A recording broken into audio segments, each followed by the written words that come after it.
Она 5 километров ушла, еле-еле увидели.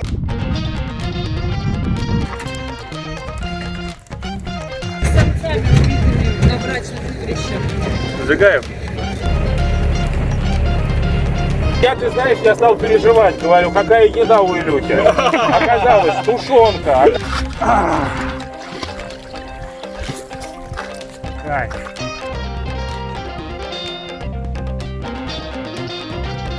Ну вот последняя серия нашего летнего приключения в рамках проекта «Блогер под рюкзаком».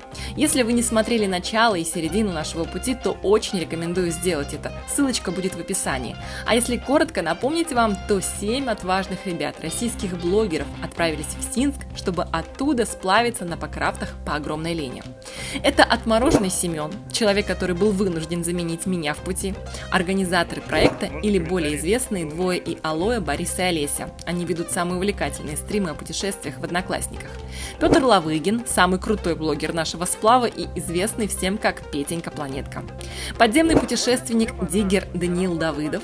Илья Губарев, единственный человек в команде, который имеет опыт сплава на покрафтах. Отчаянная путешественница Наталья Корнева. Она проехала автостопом по всей России.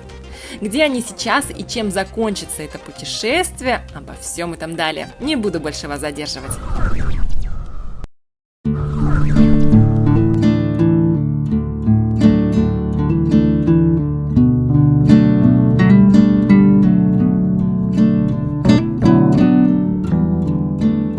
Знаете, что это за красота? Одна из главных достопримечательностей на нашем пути – песчаные барханы, тукуланы. Можно сказать, что это пустыня посреди тайги. Многие считают, что это одно из самых ярких экзотических явлений в Якутии, не имеющее аналогов в мире. Существует предположение, что тукуланы представляют собой песчаные наносы древней Лены, которая, возможно, десятки тысяч лет назад текла западнее ее современного русла. По другим версиям, они образованы или песками, распространившимися ветром от подножия гор, с которых спускались ледники примерно 20 тысяч лет тому назад, или за счет размыва древних песчаных толщ, поднявшихся при вертикальных подвижках земной коры. Примерно такой вид именно открывается с вершины этих самых тукуланов. Правда красиво, и время как будто замирает.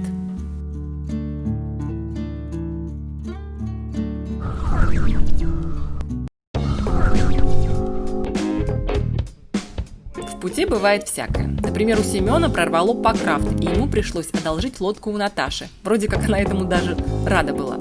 Но дальше все пошло еще более по плохому плану. Пока мы ходили по тукулану, у нас уплыла одна лодка. Мы и так уже плыли на 5 лодках вместо 6, а сейчас еще минус одна лодка. Очень весело. На поиск покрафта отправился Илья вплавь. Ожидать от него вестей пришлось недолго. И вот, наконец, Илья подплывает со своим покрафтом. Илья, привет, покрафт. Это должно было с нами произойти. Мы не пешком идем до Якутска.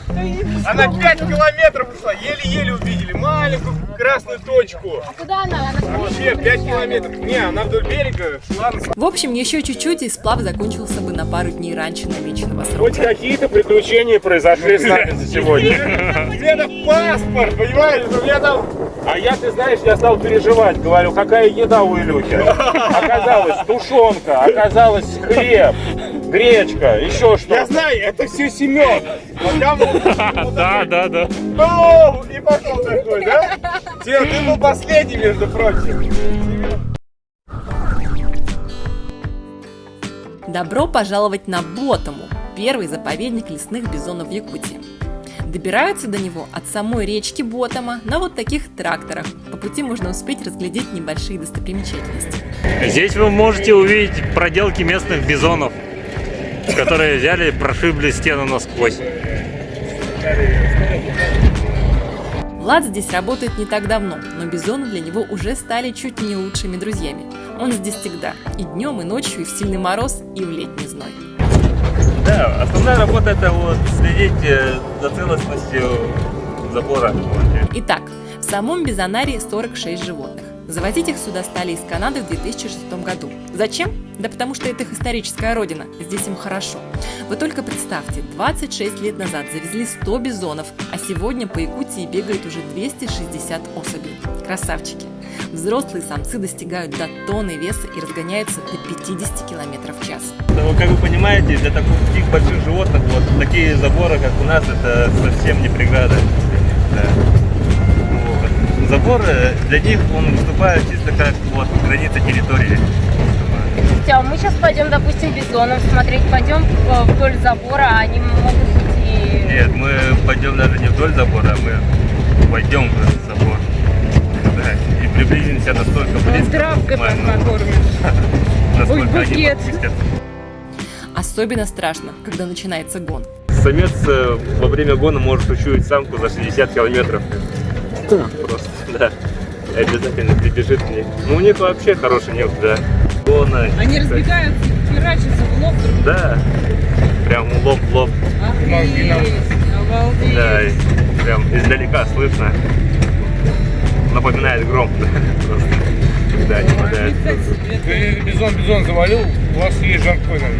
Да, к сожалению, нет. А что делаете с ним? Ну, не знаю, вот этой осенью посмотрим. Ну не было, да, так? такого, чтобы они умирали от столкновения друг с другом? Или было? Нет, было, да. Довольно часто говорят. Вот. Почти все самцы с первого завоза, да, умерли именно из-за того, что вот получали травмы тяжелые во время дуэли. Волнующих многих вопрос. Что же делают с бизонами? Пробовали ли местные жители так называемую бизонятину? С самцами убитыми на брачных игрищах. Сжигаем? Не едят? Нет, их не едят. Принято. Правила такие. Признаться честно, при виде таких махин даже в кузове машины чувствуешь себя в опасности. Помимо бизонов здесь живут и изюбры, которых можно покормить с руки.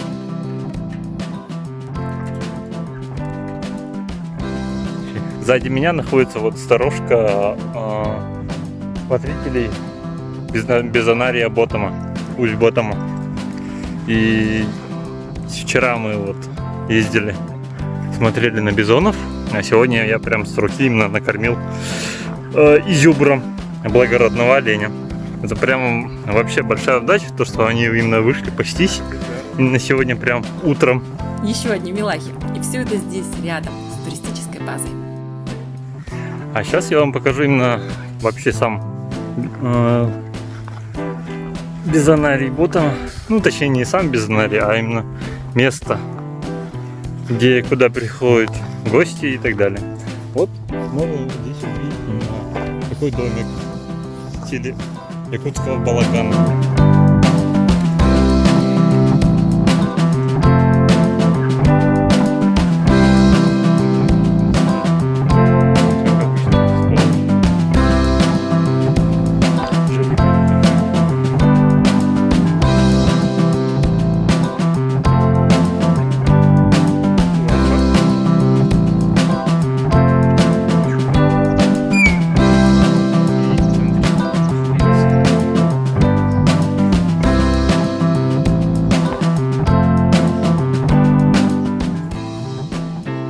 А вот и сам гостевой домик. Для туристов здесь работает генератор, внутри есть кухня, несколько комнат. В общем, все необходимое для жизни. И Даниил. Ну что, как тебе бизонарий?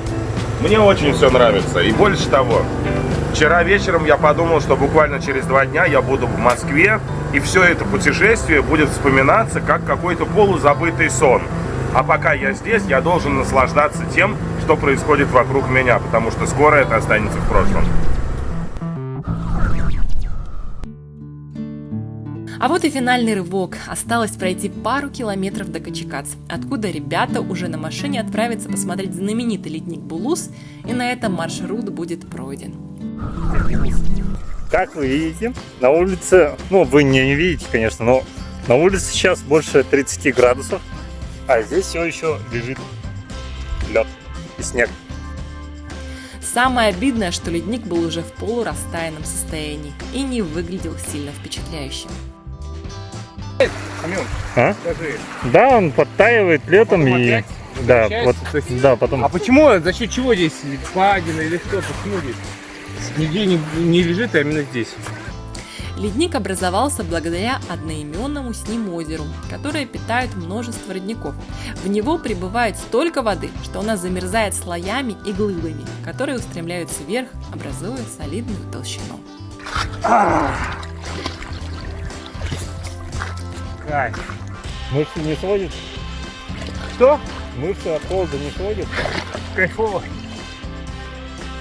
Ледяной пляж, занимающий площадь более 1000 гектаров, лежит на 10-метровом слое вечной мерзлоты, подпитывающей его холодом даже в самый сильный летний зной. Приятная прохлада.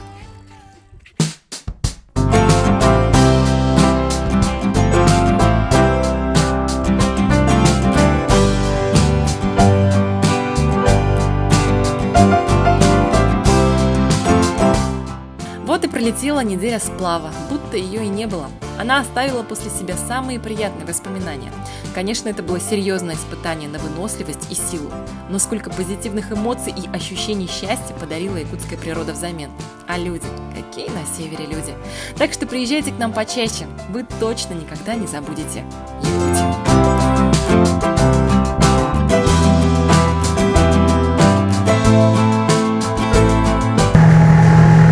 Примерно вот так вот заканчиваются наши каникулы, так скажем, наша поездка по сакральным местам Якутии. Нет, действительно, было круто.